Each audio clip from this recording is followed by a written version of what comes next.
చాలా బాధాకరమైన విషయము. ఎందుకంటే మేము గత 40 సంవత్సరాల కాలం నుంచి కూడా రాజకీయ జీవితంలో ప్రజాక్షేత్రంలో ఉన్నాము. మా మామగారి కాలం, తిమ్మానాయుడు గారి కాలం నుంచి కూడా మేము రూరల్ పంచాయతీలో కానివ్వండి, కార్పొరేటర్గా నేను 10 సంవత్సరాల నుంచి కూడా ప్రజలకు సేవ చేస్తూ ప్రజాక్షేత్రంలో ఉన్నాము. ఎటువంటి కళంకం లేని రాజకీయ జీవితం మాది. ఎటువంటి అన్యాయం కానీ అవినీతికి ఆస్కారం లేని రాజకీయ జీవితంలో ఈరోజు మేము ఈ విధంగా మీ ముందుకు వచ్చి సమాధానం చెప్పుకోవాల్సిన పరిస్థితి వస్తుందని అనుకోవడం చాలా సిగ్గుపడాల్సిన విషయము. ఎందుకంటే సమాజంలో చాలా చీడపురుగులు, విషపురుగులు, వీధి కుక్కలు ఉంటాయి, మొరుగుతుంటాయి, వారిని పట్టించుకోకూడదు అనేసి మేము ఇంతకుముందు కూడా పేపర్కు వచ్చినప్పుడు కూడా మేము పట్టించుకోలేదు. ఏదో వీధి కుక్కలు మరుగుతుంటాయిలే, పిచ్చి పట్టిన వాటి వల్లే అనేసి. కానీ రోజు రోజుకి శృతిమించిపోతున్నారు.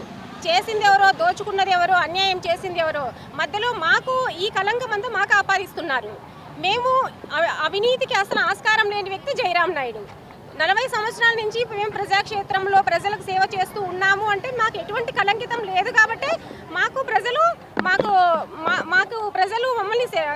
ప్రజలు మమ్మల్ని ఎన్నుకుంటున్నారు, మేము ప్రజలకు సేవ చేస్తున్నాము.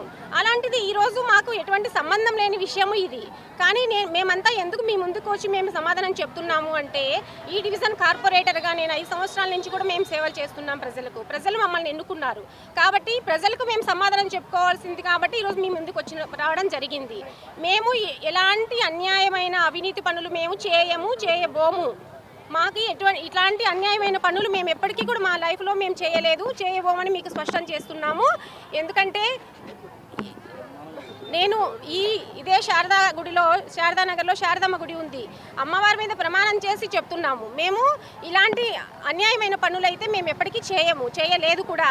ఇలా చేసింది ఎవరు, దీన్ని చేపించింది ఎవరు, వీళ్ళని బయటకు తీయండి. పత్రికల వాళ్ళు ఇష్టానుసారం పత్రికలో రాయడం ఏంటి? అసలు ఆధారాలు లేకుండా ఆరోపణలు మీరు ఎలా చేస్తారు? మీ మీద పత్రికా నష్టం దావా వేస్తే ఏం చేస్తారు మీరు? మీ ఆఫీస్ దగ్గరకు వచ్చి ధర్నా చేస్తాము. ఇలాంటివేనా మీరు చేసేది? ఏదో విలువలు ఉన్నాయి ఈ పత్రికకు అనుకుంటున్నాము, కానీ విలువలు పోగొట్టుకుంటున్నారు మీరు. ఆధారాలు లేకుండా మీరు డబ్బులకు అమ్ముడుపోయినారా? మీరు ఈరోజు డబ్బులకు అమ్ముడుపోయి మీ ఇష్టానుసారం మీరు మా మీద రాస్తారా? మాకు ఈరోజు పరువు నష్టం జరిగింది. దానికి మీ సమాధానం ఏంటి అసలు? మేము ఈరోజు నేను ప్రజలకు నేను చెప్తున్నది ఏమంటే, మీకు అందరికీ నేను ఒక సమాధానం చెప్పుకోవాలి కాబట్టి ఈరోజు మీ ముందుకు వచ్చాను. మేమైతే ఇలాంటి పనులు మేము ఎప్పుడు చేయబోము కూడా.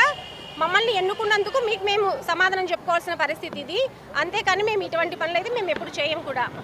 ఎందుకంటే మేము చెప్తున్నాం కదా, మేము 40 సంవత్సరాల నుంచి ప్రజా జీవితంలో ఉన్నాం కాబట్టి ప్రజలకు మేమేంటో తెలుసు. మమ్మల్ని రాజకీయాల్లో ఎందుకు ఎన్నుకుంటున్నారు?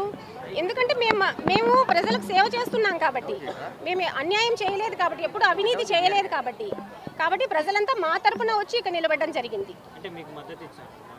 మాకు మద్దతు ఇస్తున్నారు. వీళ్ళంతా స్వచ్ఛందంగా వచ్చి మాకు మద్దతు ఇస్తున్నారు.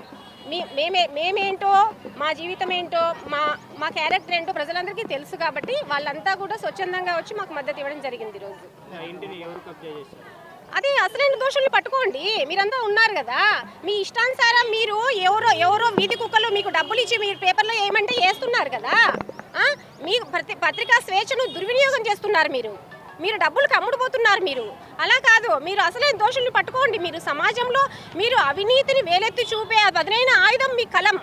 మీరు కళాన్ని దుర్వినియోగం చేస్తున్నారు కదా, మీరు డబ్బులకు అమ్ముడుపోతున్నారు కదా. అలా కాదు, మీరు అవినీతి చేసింది ఎవరు, అసలైన దోషులు ఎవరు పట్టుకోండి మీరు. ఈ అనంతపురం నగరంలో ఈ సాఫ్ట్వేర్ ఇంజనీర్లుగా, డాక్టర్లుగా అమెరికాలోనో, లండన్లోనో, లేకుంటే బెంగళూరులోనో, హైదరాబాద్లో చాలామంది పిల్లలు సెటిల్ అయినారు.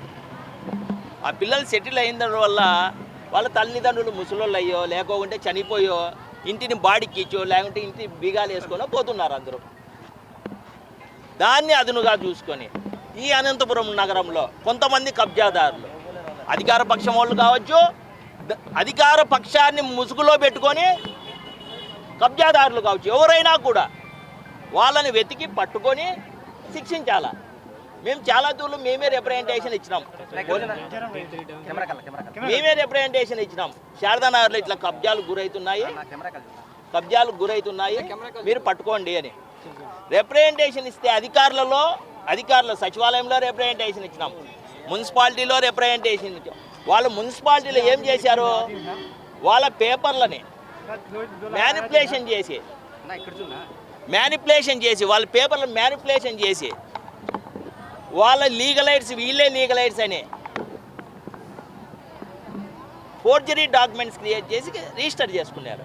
మేము చాలా దూరం చెప్పినాం మున్సిపాలిటీలో, ఎందుకు మన సచివాలయం 42వ డివిజన్లో సచివాలయంలో ఉండే వీఆర్ఓగా అని చెప్పి ఎందుకు చేస్తున్నారమ్మా అంటే మాకు ప్రెజర్స్ ఉన్నాయి. ఎవరితో ప్రెజర్స్ అంటే ఎవరెవరో పేర్లు చెప్తారు, అధికార పార్టీ వాళ్ళ పేర్లే చెప్తున్నారు, వాళ్ళని ఎవరో పట్టుకోండి. అంతేగాని ఏదో కొంతమంది పేపర్లనే ఈనాడు పేపర్ కానీ ఈ విధంగా ఉంటుందని నేను ఊహించలే. ఓ నెల 2 నెలల కిందట చెప్పినాము, మీరు ఇట్లా రాస్తున్నారయ్యా, మీరు ఇండైరెక్ట్గా రాస్తున్నారు, మంచిది కాదు పద్ధతి అంటే. ఈరోజు డైరెక్ట్గా రాసినారు స్థానిక కార్పొరేటర్ భర్త అని.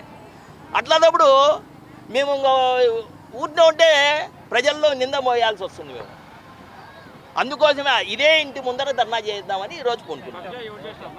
అధికార పార్టీ నాయకులే ఉంటారు, 99% కాదు 100% అధికార పార్టీలే.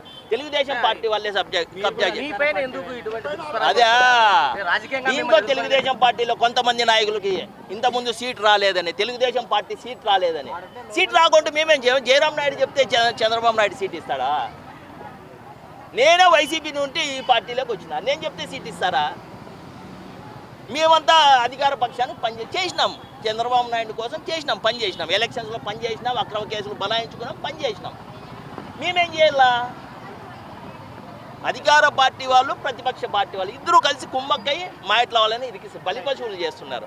అసలైన దోషులు పట్టుకోమని చెప్తున్నాం. ఏం రిప్రజెంటేషన్ ఇస్తాం, లీగల్గా ఎస్పీకి కలెక్టర్కి రిప్రజెంటేషన్ ఇస్తాం, కలెక్టర్కి ఇస్తాం, రిప్రజెంటేషన్ కలెక్టర్కి ఇస్తాం.